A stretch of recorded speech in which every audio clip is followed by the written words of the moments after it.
Sziasztok! 2021, új év, új lehetőségek. Egy merőben eltérő tartalommal jelentkezünk most, és ez pedig egy inkább elemzői megközelítésből vizsgált tartalom lesz. Méghozzá arról fog szólni, hogy a különböző gyártóink hogyan teljesítenek önmagukhoz és egymáshoz képest, milyen piaci trendek alakulnak ki, miket követünk le és vagyunk szemtanúi, valamint lesz benne egy pici kitekintés is, hogy mit várunk a jövőtől. Azért a Gergely kollégámat bemutatnám. Üdvözlök mindenkit! Igen, hát ahogy a Gergő mondta, az új év az új lehetőséggel kecsegtet. Alkalmat ad arra, hogy kicsit visszatekintsünk a múltba, vizsgáljuk a jelent, és hát prognózisokat állítsunk fel a jövő vonatkozásába. Úgyhogy mi is megkíséreljük ezt tenni. Most már 18 éve gyűrjük ezt az ipart, kimondani is sok. Szóval 18 éve vagyunk nagykereskedelmi cégként a szakma epicentrumában valamilyen módon, és ez alatt a 18 év alatt nem érdek sok adat halmozódott föl, amelyet azt gondoljuk, hogy ha megfelelő módon struktúrálunk, akkor értékes következtetéseket tudunk levonni. Főleg, hogyha kiegészítjük a saját tapasztalatainkkal. Úgyhogy gondoltunk egy merészet, és úgy döntöttünk, hogy egy piaci kitekintést, elemzést, hívjuk akár bárminek is, kísérlünk meg tenni, hogy szerintünk milyen irányba halad a szakma, mi újság most így 2021 elején vele, és mondjuk az elkövetkezendő néhány évben mi az, amire számítani lehet ezen a területen. Felhasználói oldalról struktúráltuk a dolgot, mégpedig a következők szerint. Itt az első részben beszélni fogunk a Wi-Fi hálózatokról, majd ezt követően a következő részekben szó lesz a routing, switching témaköréről, beszélni fogunk a kültéri fix telepítésű hálózatokról, illetve a licenszelt mikrohullámú összeköttetésekről, beszélni fogunk a passzív hálózat témaköréről, valamint végül, de nem utolsó sorban az IoT és a Smart Home, az új üdvöskénk és házon belüli nagy kedvencünk kap némi rivaldafényt. Beszélni fogunk már meglévő, illetve fejlesztés alatt lévő technológiákról, szó lesz a különböző szabványokról. Szerintem kicsit érintjük majd a piaci szabályozókat is, illetve hát belássuk magunkat a piaci trendekbe. Szóval összességében igyekszünk egy minél hitelesebb és minél szélesebb körű képet adni a középtávú várható hálózati infrastruktúra fejlesztésekkel kapcsolatban. Úgyhogy ahogy mondtam, mondjad Gergely. Ebben a sorozatban. Igen. Tehát ugye itt 4 téma lett felhozva, ez 4 videót jelent, ne menjetek el, nem lesz annyira hosszú. Az elsőben fogunk... Mi nem hosszú? Hát a másfél óra. Ennyit tudunk róla beszélni, az biztos. De az első rész az csak a Wi-Fi access pointok piacát, kínálatát, felhozatalát fogja boncolgatni, és majd utána evezünk át a másik témákra a következő adásokban. Fel is nyitom, vagy átlapozom itt a jegyzeteimet, mert készültem. Akkor 3 oldalról közelítjük meg, és gyártói oldalról, a Ubiquiti, Cambium, Mikrotik, ebben a sorrendben körülbelül. Mondjuk, hogyha az összforgalmi értéket tekintjük, tehát hogy a teljes Ubiquiti eladást, akkor itt mindent beleértek, nem csak a Wi-Fi-t, hanem bármi mást, ami a portfólióban van. Ez csak inkább érdekességként, hogy 19-ről 20-ra 55%-ot nőtt a forgalmunk. 55%-ot. Ubiquiti esetén. Ubiquiti esetén. Azért az egy elég masszív szám. Igen, a gyártó az nagyon... És nem nulláról. Tehát, hogy itt már előtte is azért én azt gondolom, hogy teljesítményt produkáltunk, és akkor ehhez képest egy év alatt sikerült meg másfélszereznünk a forgalmunkat, tehát 55%-ot nőni. Ez egyébként nem Wi-Fi, tehát csak a tisztázás. Igen, ez a teljes Ubiquiti forgalom. Csak fontosnak éreztem, hogy elmondjam, hogy egyébként a gyártó teljes termékkínálatában milyen változások álltak be forgalom tekintetében. Egyébként ennek az is a célja, hogy nem szeretnék feltétlenül ebbe az irányba kanyarodni, de azért 2 szó erejéig elmondanám, hogy a szakmánk szerencsére az nem, hogy átvészeli ezt az időszakot, amit most élünk, hanem hogy még ilyen időszakban is képes fejlődni. Legyen ez technológiailag, legyen ez penetráció, legyen ez árbevétel, legyen ez bármi, és hogyha visszatekintünk, már vissza is tekintgetünk, itt az úgy látszik, hogy ez tényleg a széles idősávon mozgunk. Ez 2008 és 2012 között sem volt másképp. Ott nyilván egy más jellegű helyzet volt, de végül is ugyanúgy egy gazdasági válságot idézett elő, tehát az önmagában ez volt, nem egy egészségügyi válság utóhatása, de ott is minden tekintetben növekményt tudtunk elérni, most sincs ez másképp. Nagy szerencse. Igen. Hát a digitalizáció tulajdonképpen hátulról meglökte erősen. Sőt, hogyha lehet, akkor még felértékelődött. Így van, még fontosabb lett, és ezek a fajta beruházások vagy előre lettek hozva, ami ugye minden esetben valahol egy hálózat van, bármilyen digitalizációt is végzünk el az élet bármely területén, amögött mindig egy hálózat, infrastruktúra erősítésre most már a társadalom alapja a távközlés, szóval megkerülhetetlen, és egyébként az ilyen jellegű szerepe is egyre inkább csak fokozódik a távközlésnek. Erről is majd szerintem az elkövetkezendő részekben, vagy akár majd a végén egy ilyen nagy szummába biztos, hogy ki fogunk térni, hogy tényleg mennyire masszív jelentősége van a hálózatoknak. Szóval, hogy a Ubiquiti visszatérve ilyen módon nőtt, de ami érdekes, az az access pointok, tehát a Wi-Fi hálózat alapját képező access pointok eladási aránya a teljes forgalmunkhoz képest. Tehát még egyszer, ugye forgalomban is nőttünk, de hogyha darabszámot tekintünk, mert megvizsgáltuk darabszám és érték tekintetében is, itt a darabszám egyébként, ami érdekesebb, 2019-ről 2020-ra csak Access Pointban 31%-kal adtunk el többet, Ubiquiti Access Pointokról beszélünk, és a 2020-as forgalmunkban ez azt jelenti, hogy a teljes forgalom, tehát a teljes portfólió viszonylatában 42%-át tette ki az Access Point forgalom. Azért azzal nem árulok el zsákba macskát, hogy a 3 tárgyalgyártó közül messze menően a Ubiquiti az, ami a legnagyobb darabszámot jelenti. Úgy mondom mindezt, hogy egyébként abszolút értékben, ha a gyártóknak az éves forgalmát vizsgálom, akkor fejfej mellett haladnak ezek a gyártók. Tehát nem az van, hogy a Ubiquiti-ben egyébként is 3-szor vagy 5-ször annyit forgalmazunk, mint bármi máskor. A Ubiquiti, Cambium Networks, Mikrotik, általánosságban elmondható, hogy a 3 korgyártónk, tehát a legfontosabb és legnagyobb forgalmat generáló gyártónk, nagyjából kiegyenlített egymáshoz képest is a forgalmuk, sőt még megkockáztatom, hogy egy ideig a növekmény is, ez majd egy érdekes, hogy most az már kezdenek elhúzni, ebből a 3-asból kezd elhúzni valaki. De hogy ennek ellenére, hogyha a termékmixet nézzük, akkor az Access Point eladások tekintetében messze menőleg letarol mindenkit a Ubiquiti. Hát ennek több oka van. 2 oldalról lehet vizsgálni. Van egy felhasználási oldal, van egy gyártói fejlesztési irány, mint oldal, ahonnan ezeket a dolgokat vizsgálni lehet. És ha mondjuk a felhasználási oldalt kezdem el boncolgatni, akkor az előbbiekben elmondottak alapján az kiderült, hogy ugye egyre jobb igény van rá. Az, hogy egyre nagyobb igény van rá, az nem csak azért van, mert egyre több eszközünk meg egyebek vannak nálunk, és már iPad, iPhone, és már mindenünk Wi-Fi-n kommunikál, meg egyáltalán kommunikálni akar az internettel, mint a dolgok internete is, hanem inkább arról szól, hogy a szabványok egyre potensebbek. Tehát a háttérben egyébként azt tudni kell, hogy a mobil broadband, tehát a 3GPP, meg a Wi-Fi szabványt jegyző IEEE, az hát tulajdonképpen egymással versenyezve fejlesztenek. És a 3GPP-nek, tehát a mobil iparágnak az nagyon sokáig egy célja volt, hogy az legyen a szent grálja a kommunikációnak. Igen, szóval, hogy abszolút hegemóniával bírjon. Egyébként ezt jól látni, igen, ha jól értem, az 5G-s kommunikációban már jó ideje, hogy most azt ígérik a mobil szolgáltatók, hogy az 5. generációs mobil hálózatok, amik itt jegyezném meg, hogy majdnem ugyanaz technológiailag, mint a 4. generációs mobil hálózatok. Sok minden szóval hasonlít, pár igen, de nem akkora a különbség, mint amit ők az elején mondtak. Igen, az elején mondtak. Na mindegy, szóval, hogy az aztán mindenre megoldás lesz.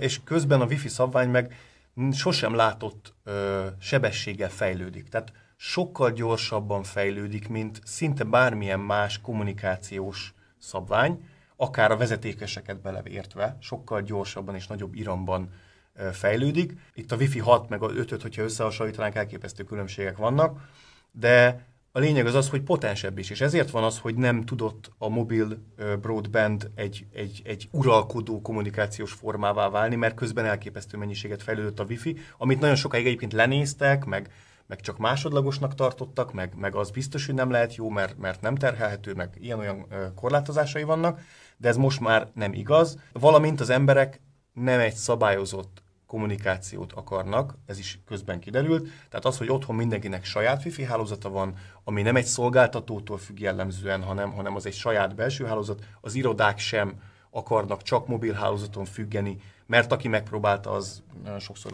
úgy járhatott, hogy az nem biztos, hogy jó volt, ezért még mindig szükség van arra, hogy lokálisan helyben kiépített vezeték nélküli hálózatok lássák el azt a irgalmatlan növekvő igényt a kommunikációra, amit tapasztalunk évről évre. Igen.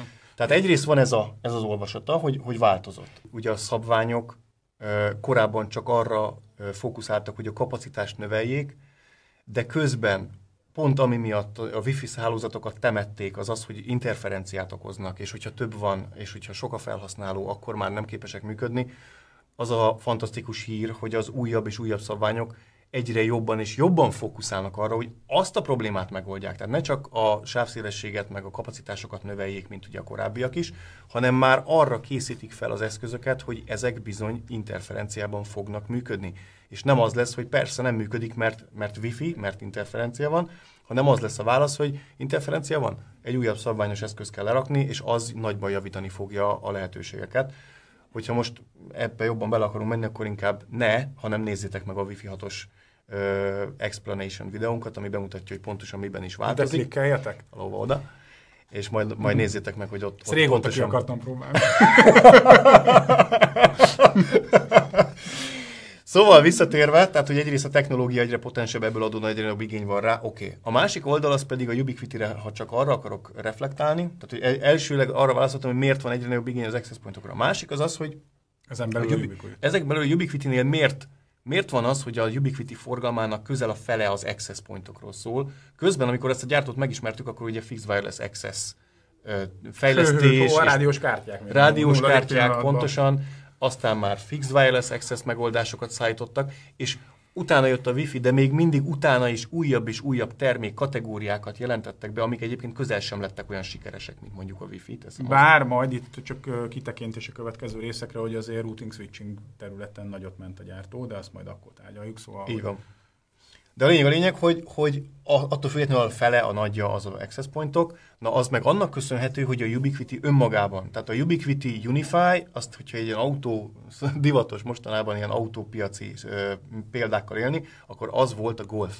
Tehát a Ubiquiti Unify az a Volkswagen Golf, ami elhozta az elérhető, de jó minőségű már megoldást a piacra. Bár egyébként, ha már itt tartunk, milyen NanoStation nem az volt. A NanoStation az volt, csak arra nincs akkora igény, mint a Wi-Fi. Jó, tudom, csak ha visszanézünk, hogy akkor ők ilyen golfgyártók. Igen, ők nagy újra gondolók. Tehát ők nagyon, nagyon szeretnek újra gondolni dolgokat, ez nagyon sokszor a szabványokkal egyébként szembe megy, meg hogy mindig kérdéseket, meg fejvakarást okoz sok-sok új termékük.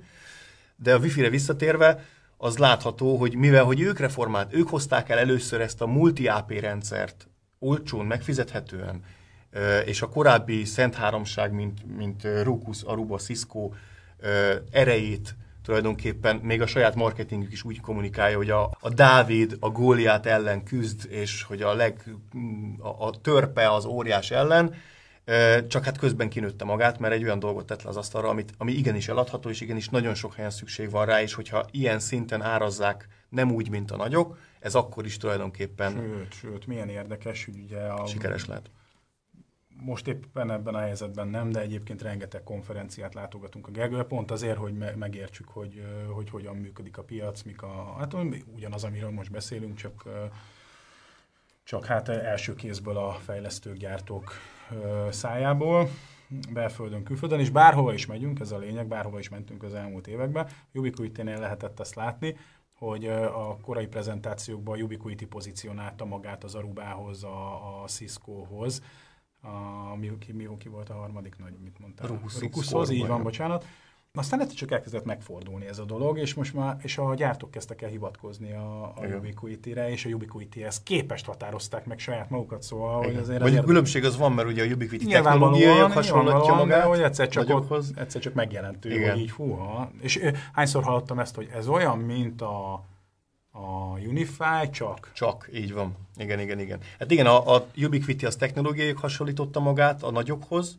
A nagyok azok meg inkább kereskedelmi szempontból, meg eladott darabszám szempontjából, meg piaci megoldás szempontjából akarták hasonlítani magukat a Unifyhoz, és ezzel egyébként lefele nyitás történt minden esetben, mert nem tudtak elmenni szó nélkül, vagy tett nélkül amellett a tény mellett, hogy a Ubiquity igenis kinőtte magát egy olyan meghatározó piaci szereplővé, akit korábban elég volt lenézni, vagy utólag kiderül nem kellett volna, de felnőtt egy olyan szintre, amit már nem lehet figyelmen kívül hagyni, és igenis piaci választ kell adni az adott szegmensre, amit a Ubiquity tulajdonképpen létrehozott. Hát így van, szóval, hogy a reputációja az jelentősen nőtt a gyártónak összességében is, meg egyébként a Wi-Fi területen.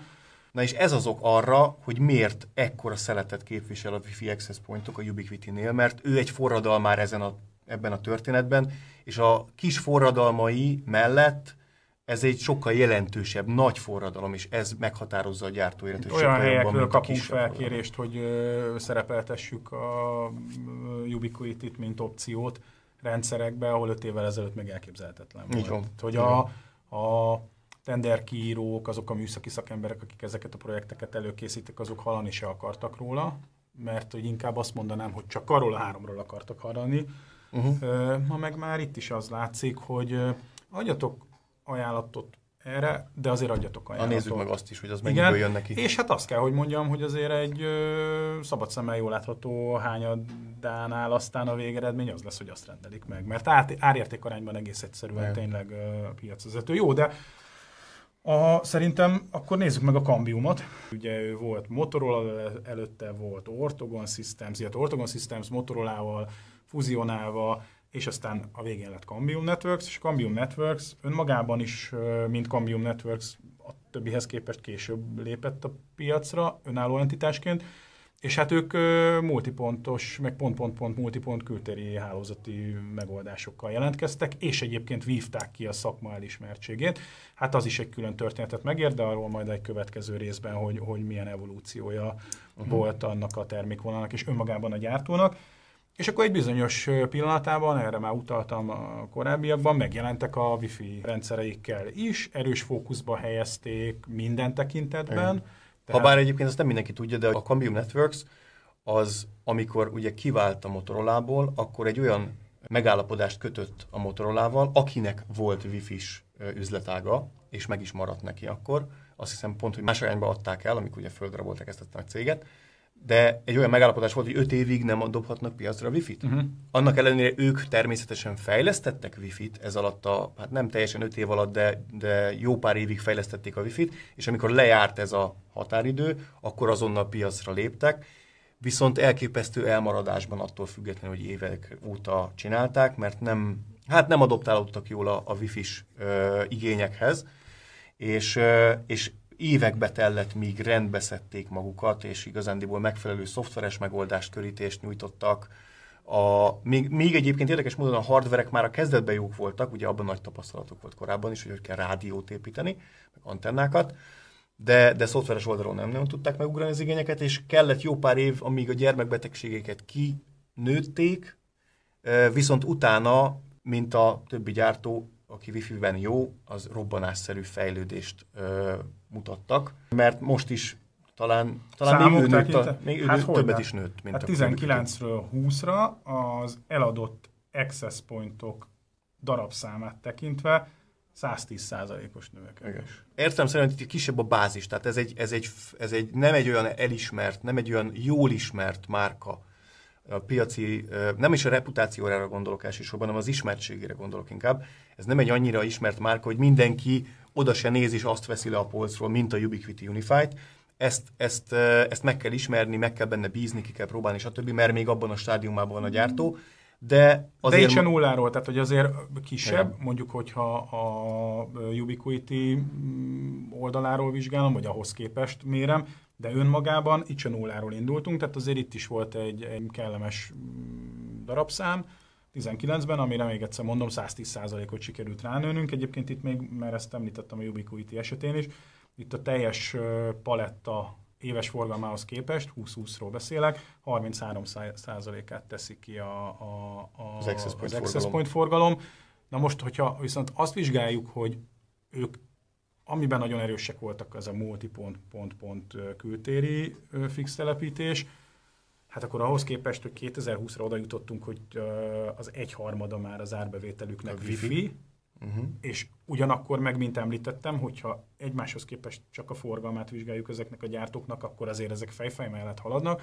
Bizony akkor azért az egy igen masszív házon belüli, vagy a Cambium házal belüli igen masszív fejlődés, és megint csak jól mutatja az irányt a technológián belül, hogy mi az, ami most hangsúlyos a világban. A Wi-Fi. Ugye a Cambium egyrészt jól pozícionálja magát, tehát mindenképp a Unify fölé pozícionálja magát, mind szolgáltatásban, mind termékperformanciában, mind garanciális feltételekben, meg sok-sok téren, és ezzel ugye középre helyezkedik a előbb említett Szent Háromság alá, de mégis a Ubiquiti fölé, mert nagyon sok mindenben többet nyújt.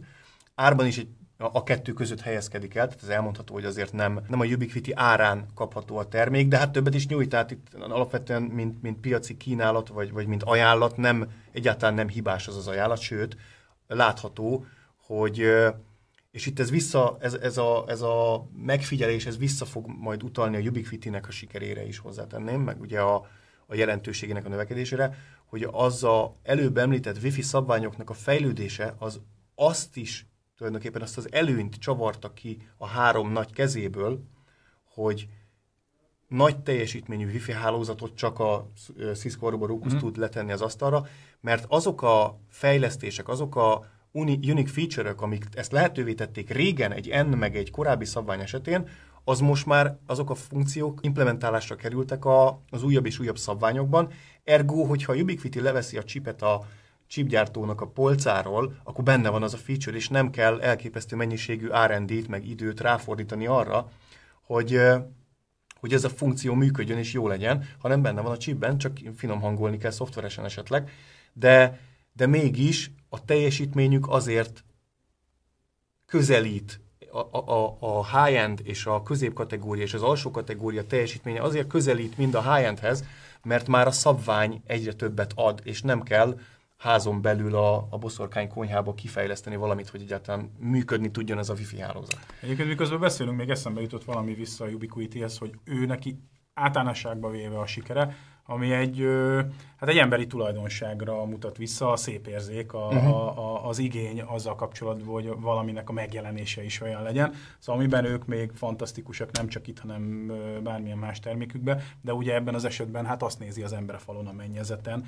hogy olyan termékeket képesek előállítani, mint önmagában a termék megjelenése, de egészen a csomagolásig sokszor visszavezetve, ami kívánatos. És nem mellesleg a felhasználói felületek is ugyanezzel a szemléletiséggel vannak kialakítva. Egyszerűség, de jól is néz ki. És jól néznek ki, igen. És ez megint vonzó egy telepítőnek. Tehát nem lehet mit tenni az, hogyha valami jól néz ki, az el fogja adni a terméket. Nincs mit tenni. A többi gyártónak erre kell esetleg rágyúrni, aki nem erősebben. Igen.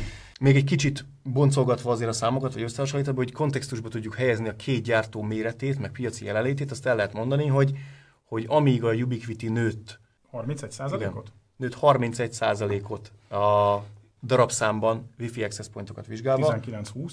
Addig a Cambium több mint megduplázta a az leszállított Wi-Fi access pointok számát. Értem ez alatt az access pointos adatokat, természetesen ez nem worldwide jellemző, esetleg reprezentatívnak talán tekinthető, de a lényeg, hogy ez nálunk mért teljesítménye a gyártónak. De az érdekes, hogy mennyivel többet nőtt a Cambium, mint a Ubiquiti. Erre a bázis ugye alacsonyabb, de akkor is. Ez egy feltörekvő márka. És ami még érdekes, hogy a két gyártó, hogyha a 2019-es és 2020-as számokat tesszük egymás mellé, akkor az látható, hogy a Ubiquitinek körülbelül a 20%-át csinálta meg darabszámban a Cambium, míg 2020-ban már 25%-át csinálta meg. Több mint 25%-át csinálta meg, majdnem 30-at.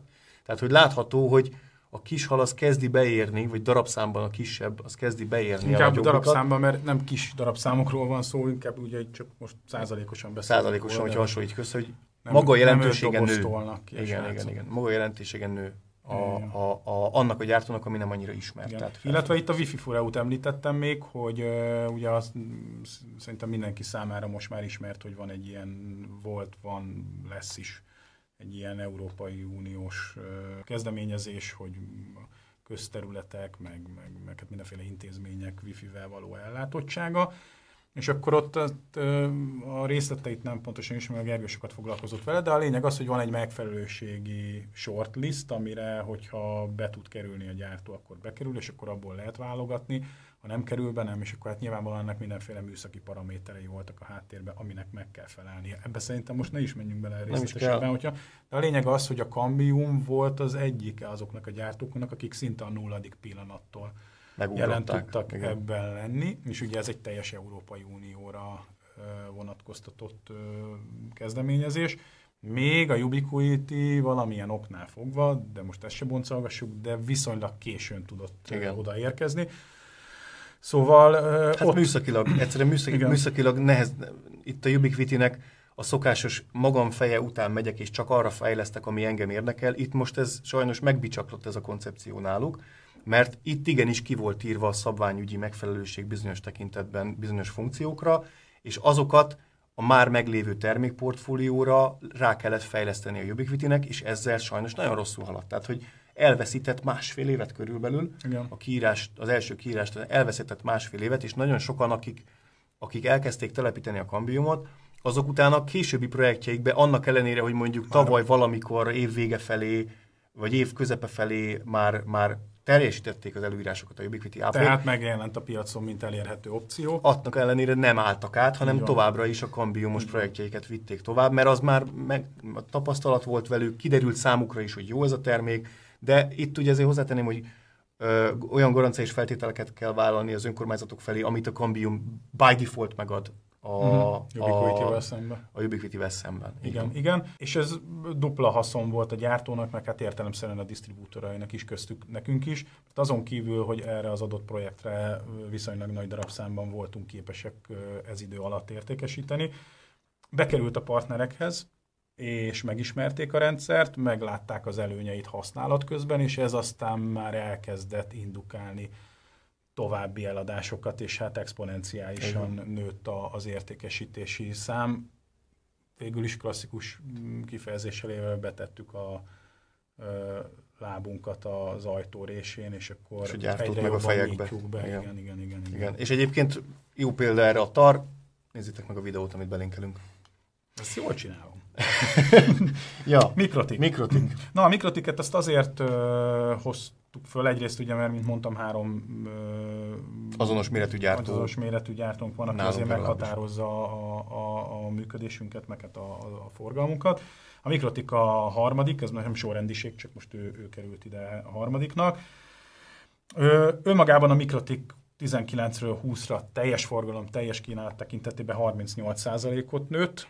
Ez megint visszautalás oda, hogy annak ellenére, hogy milyen gazdasági környezetben vagyunk, 38%-ról beszélünk. Szép számok. Ezek azért komoly eredmények. Az Access Point eladásaik 65%-ot nőttek 2019-re, ami gyönyörű 2020-ra.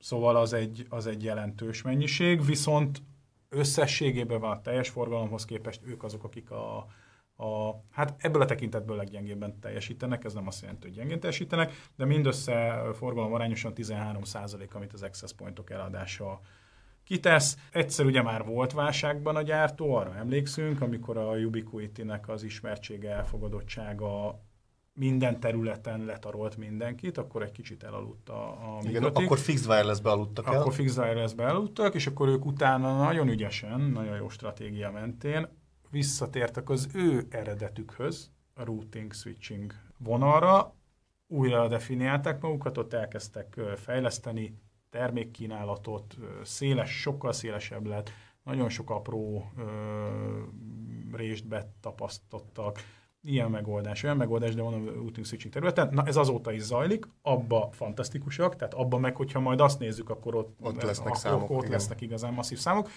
És hát persze, hogy Wi-Fi-be is képviseltetik magukat, de semmiképpen nem nevezném jelenleg őket ilyen szempontból meghatározónak, bár azért az a 2020-as forgalmunkhoz képest, vagy forgalmunkhoz képest ez a 13% is azért nem egy kis összeg, de mondom, láthatóan hát ők nem erre fókuszálnak jelenleg. Viszont amire fókuszálnak, abban nagyon ügyesek. Igen, meg sikeresek is. Igen, ez látható, hogy a Mikrotik az ugye nem fordított figyelmet erre a Wi-Fi boomra, amit ugye már nagyon régóta boncolgatunk.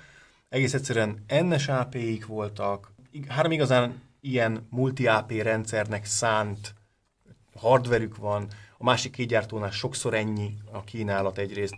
Mindamellett ez a 3 termék, mert ugye kivonjuk a hub-hex vonalat a képletből, mert itt most a klasszikus értelembe vett multi-AP rendszerekről beszélünk, ahol nincs szükség 5 lamportra, meg egyebekre, hubból nem fogunk nagy rendszereket építeni, de ami az igazi probléma az, hogy nem támogat fejlett Wi-Fi szabványokat, ami pont a Wi-Fi-t kiemelte az előbb elmondottak alapján, abból a dagonyából, hogy ez a nem megbízható szabvány, meg nem megbízható kommunikációs metodika, azokra pont ők nem fordítottak figyelmet, tehát az AC Wave 2-ben nem mentek el lényegében, AC Wave 1-es termékük van, de az is csak kétcsénes, tehát az összes olyan dolog, hogy multi-user MIMO, hogy beamforming, hogy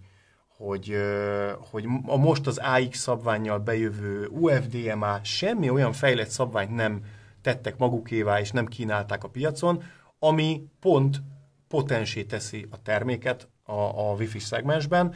Ebből adódóan nagyon erősen lemaradtak, az ő forgalmukból csak 13%-ot tesz ki a Wi-Fi Access Point portfólió. Hát náluk a routing switching az erős, igen, ők ebbe az irányba tették le a voksukat. Az tény is való, hogy abban viszont nagyon erősen tépázzák szintén a nagyoknak a routing switchingét. Annyit akarok még mondani egyébként, hogy itt azért az érdekes, nekem 18-as adataim is megvannak itt, és 18-ra 19-re, hogyha csak az AP darabszám eladásokat tekintjük, akkor a Mikrotik az 9%-ot nőtt, de 19-ről 20-ra 65-öt. Tehát, hogy igen. Nagyon látszik, hogy itt a 19-es, 20-es év az, ahol elszabadult a pokol az összes gyártónál. Szóval igen, a Mikrotik az annyira nem meghatározó, de ahhoz képest meg ez egy érdekes adat, szépet nőtt. Hogy látszik, hogy egyre fokozódik a növekmény access pointok tekintetében. Ez volt a múlt jelen, mondjuk a mai napig bezárólag, ugye mint évforduló van, tehát tényleg pont mondhatjuk azt, hogy lezártunk éppen csak néhány nappal egy teljes üzleti évet. Most, hogyha mit tudom én, 1-3 éves kitekintésbe kellene bármit is mondani, minden kötelezettség és felelősség, hát azért felelősségünk legyen, de nélkül, akkor mit mondanál, hogy ezen a területen, kifejezetten a Wi-Fi hálózatfejlesztés területén mit várhatunk? Stagnálás, növekedés, ha növekedés, akkor mekkora arányú, hogyha satszolni kéne? A miérteket szerintem már látjuk, de hogyha van még miért, amit eddig nem mondtunk el, akkor mondjuk el, vagy mondd el azt is a nézőknek. Hát az biztos, hogy a Wi-Fi 6, ugye, mint az adás elején említettük, az ugye most lesz piacilag elérhető szélesebb körben. Ez biztos, hogy be fog indítani, főleg ha majd ugye az irodákba elkezdenek visszaszivárogni az emberek, akkor el tudom azt képzelni, nagyobb számban, akkor el tudom azt képzelni, hogy régi NS rendszereket most már egyértelműen AX-es rendszerre érdemes cserélni. AC Wave 2-eseket nem fognak nagyon cserélgetni, azok még bőven állják a sarat. AC Wave 1-esek határeset, azt szerintem csak ott, ahol problémás a rendszer, vagy pedig nincsenek megelégedve vele, vagy nem teljesít jól, azt esetleg AX-esre fogják bővíteni. Ahol szerintem sokkal nagyobb irányú fejlesztések lesznek, azok az otthonok. Tehát ott a Wave 2 nagyon sokszor el se ért, és ott 2 generációt ugrani sokkal egyértelműbb lépés lesz. Tehát otthonokban nagyon nagy növekményt fog hozni az új Wi-Fi szabvány, eladásokban, leszállított darabszámokban, de a Wi-Fi-nek az egyre szélesebb körű igénye a digitalizáció révén meg ugyanúgy hajtani fogja tovább az üzleti felhasználást. Tehát láthatóan sikerrel van kikövezve tulajdonképpen a Wi-Fi-nek az útja előre jó pár évre nézve. Főleg, hogy most már jól látszik az is, hogy a mobil szabvány, mint Szent Grál koncepció az nem működhet, és egyre több szolgáltatónál, meg előadásból az derül ki, hogy ez a 4G, 5G offload, mint igen. olyan, az igenis egy szükséges dolog. Az 4G, 5G offload az ugye Wi-Fi-n valósulhat pár meg. szót az 5G offloadról, csak hogyha esetleg valaki nincs 100%-ban, vagy egyáltalán tisztában ezzel. Röviden összefoglalva, vagy a PassPoint 2.0-nak segítségével valósul meg ez az úgynevezett offload, ami egy közeli Wi-Fi hálózatra csatlakozik a telefonunk, akár annak ellenére, hogy mi nem is csatlakoztunk fel rá, de mégis a telefonunk ezt megoldja a háttérben. A másik dolog, az pedig a szolgáltatók oldaláról fejlesztett Wi-Fi, például a Telekomnál így hívják, ami pedig azt teszi meg, hogy már a hanghívások is tulajdonképpen inkább a Wi-Fi hálózaton mennek ki, és nem terhelik ezzel a bázisállomások kapacitását. Láthatóan szükség van arra, hogy az a fajta kommunikációs igény növekmény, az sokkal több, mint az, amit akár majd az 5G le fog tudni tenni az asztalra, és ez is repíteni fogja a Wi-Fi felhasználást tulajdonképpen, meg a Wi-Fi-re való igényt, az Wi-Fi telepítéseket. Tehát a Wi-Fi az biztos, hogy fölfele fog menni elég erősen, hogyha... Még ennél is erősebben. Még várhatóan ennél is. Egyrészt a de szabvány mondjuk, oldalról... ha ez a dinamika marad, szerintem már akkor is boldogok lehetünk. Így van. Köszönjük a figyelmeteket. Szuperek vagytok, hogyha mindez ideig hallgattátok ezt a hosszú adást. De akkor is, ha nem. Akkor is imádunk titeket. A lényeg, hogy körülbelül egy hónap múlva jelentkezünk hasonló tartalommal, ott majd a routing-switching piacot fogjuk boncolgatni, jövőben tekintés... Hasonló lelkesedéssel. És a múlt vizsgálata. Igen. És akkor az egyértelmű üzenet, hogy érdemes foglalkozni ezzel a Wi-Fi technológiával, aki már csinálja, az jó úton halad, aki még valamilyen oknál fogva nem foglalkozik vele, most itt szolgáltatói oldalról gondolok, bármilyen típusú szolgáltató is legyen, akinek köze van az ilyen jellegű fejlesztésekhez, az érdemes elkezdenie és fókuszt helyezni rá, mert azért itt akkor még jó pár év kifutása van ennek, és itt azért még üzletileg sokat lehet ebből profitálni. Ugye? Így van, egyetértek. Vásároljatok Wi-Fi-t. És telepítsétek. És felhasználjátok örömére. Így van. Sziasztok! Sziasztok!